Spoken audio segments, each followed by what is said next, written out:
ఏంటయ్యా ఇది? మిమ్మల్నే.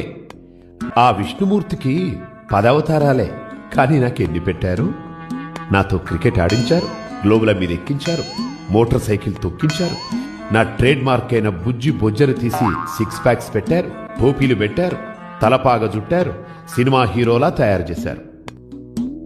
ఆ పరమశివుడు ఒక్కసారి రూపం మారిస్తే మీరు ప్రతి ఏడు నా రూపం మారుస్తున్నారు. అసలే ఇరుకు రోడ్లు, గతుకుల సందులు, వీటితోనే ట్రాఫిక్ జామ్లు అవుతుంటే నా పండుగ పేరుతో వాటిని ఇంకాస్త పెంచేలా రోడ్ల మీద ఊరేగింపులేంటి, ఆ డాన్సులేంటి, జనాలు ఇళ్లకి చేరలేక నన్ను తిట్టుకుంటున్నారయ్యా. నిన్నటికి నిన్న సిటీ మొత్తం చెట్లకు చెట్లే కొట్టేస్తున్నారు. ఏంటయ్యా అంటే నిమజ్జనం రోజు అడ్డొస్తాయి అంటున్నారు. నాకు ఆకులు అలములంటే ఇష్టమని తెలిసి వాటినిచ్చే చెట్లను నా పేరు చెప్పి నరికేస్తుంటే ఇక నిమజ్జనం గురించి చెప్పేదేముంది? నిమజ్జనం రోజు భక్తి ముసుగులో మీరు చేసే పనులు